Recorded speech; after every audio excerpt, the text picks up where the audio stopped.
Assalamualaikum warahmatullahi wabarakatuh. Pada kesempatan kali ini kita akan membahas tentang pengantar teknik USG dasar. USG atau ultrasonografi adalah sebuah teknik diagnostik pencitraan menggunakan suara ultra yang digunakan untuk mencitrakan organ internal dan otot untuk mengetahui ukurannya, mengetahui struktur, serta mengetahui patologi yang ada di dalamnya. Pokok pembahasan kali ini kita akan membahas yang pertama, pengertian ultrasonografi, yang kedua, klasifikasi gelombang dan radiasi, yang ketiga, sejarah perkembangan USG, yang keempat, manfaat USG, dan yang kelima, efek biologi USG. Pengertian USG. USG atau ultrasonografi berasal dari kata ultra atau high yang berarti tinggi, sono atau sound yang berarti suara, dan grafi atau grafi yang berarti gambar atau citra. Sehingga dapat diartikan USG merupakan suatu pencitraan untuk pemeriksaan alat atau organ tubuh dengan menggunakan gelombang suara berfrekuensi tinggi. USG sendiri merupakan salah satu imaging diagnostik untuk pemeriksaan organ-organ tubuh dengan maksud untuk melihat bentuk, ukuran anatomis, gerakan, dan hubungan dengan jaringan sekitarnya. Gelombang ultrasonik yang digunakan dalam USG memiliki gelombang lebih tinggi daripada kemampuan pendengaran telinga manusia, sehingga gelombang yang dihasilkan dari USG tidak dapat kita dengar. Suara yang dapat didengar manusia itu mempunyai frekuensi antara 20 hingga 20.000 CPD atau cycles per detik hertz. Sedangkan pemeriksaan USG menggunakan frekuensi 1-10 MHz atau 1-10 juta Hz. Jika diklasifikasikan berdasarkan gelombang, maka USG yang pertama arah rambat. USG itu digolongkan dalam arah rambat gelombang longitudinal. Untuk amplitudo, USG berada dalam gelombang diam dan diklasifikasikan berdasarkan medium perambatan. USG masuk ke dalam kelompok gelombang mekanik. Dapat dilihat pada slide berikutnya ini membahas tentang radiasi pengion dan non-pengion. USG masuk ke dalam golongan radiasi non-pengion.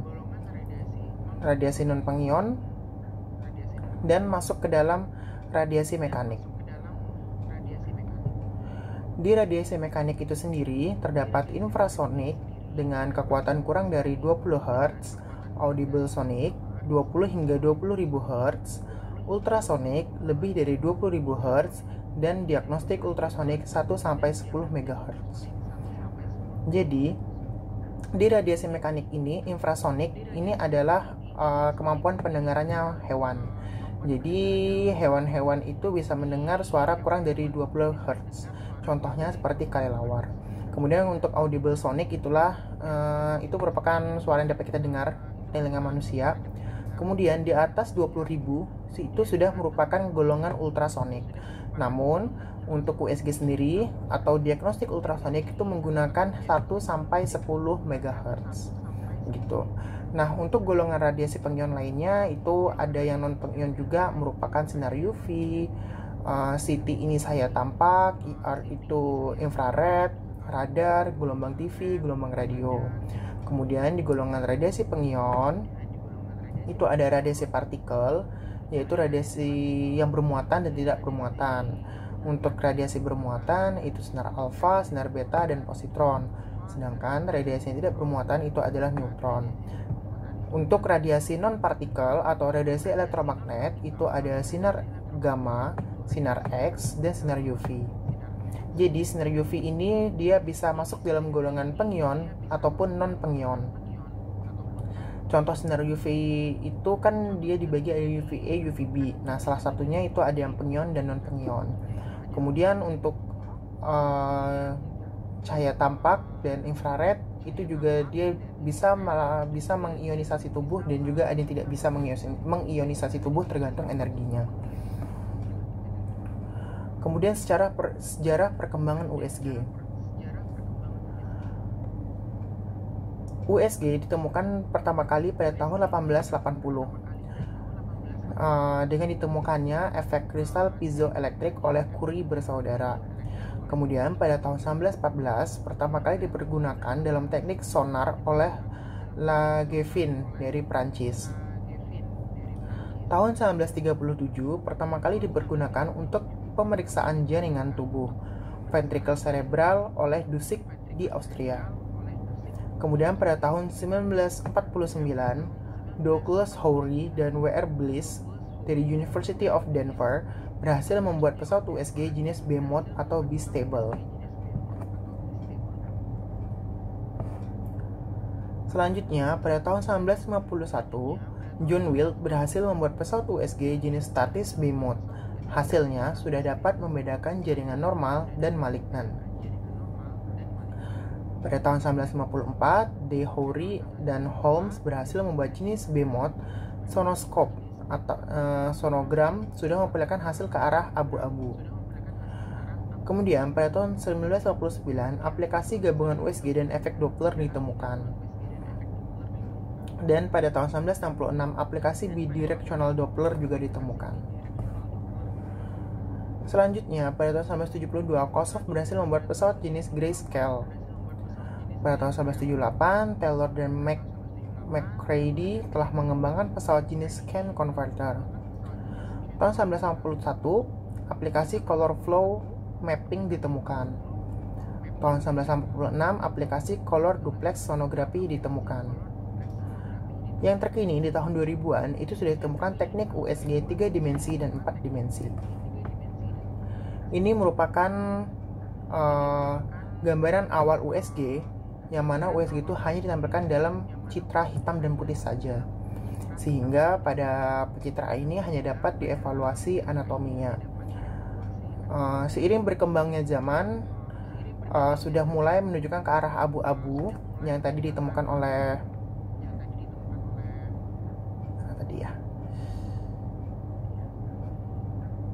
ditemukan oleh Kossoff. Jadi tahun 1972 itu baru ditemukan yang gambaran abu-abu seperti ini dengan citra abu-abu grayscale sudah dapat memperlihatkan mana patologi, mana anatomi. Kemudian mulai berkembang pada tahun 2000-an itu gambaran 2D yang lebih bagus lagi dari gambar sebelumnya grayscale-nya. Kemudian pada tahun 2000 ke atas itu sudah mulai ditemukan teknik 3D yang dapat mencitrakan dari janin seperti itu. Perkembangan USG di Indonesia. Di Indonesia sendiri, USG itu baru dipergunakan pertama kali untuk kepentingan terapi atau ultrasonoterapi di bagian radiologi FKUI RSCM Jakarta pada tahun 1964. Kemudian pada tahun 1978, FKUI RSCM menggunakan USG Rohnar 5000 dari Philips. Dan di Bandung atau RS Hasan Sadikin menggunakan USG Beastable teknologi 1949. Sejak tahun 1980-an, perkembangan USG mulai pesat hingga saat ini. Apa aja sih manfaat dari USG? Jadi USG itu dalam dunia kedokteran secara luas merupakan alat USG ultrasonografi digunakan sebagai alat bantu untuk melakukan diagnosa atas bagian tubuh yang terbangun dari cairan. Ultrasonografi medis digunakan dalam bidang kardiologi untuk melihat jantung, endokrinologi untuk melihat organ-organ endokrin seperti tiroid dan adrenal dan lain-lain. Kemudian ginekologi sudah pasti untuk melihat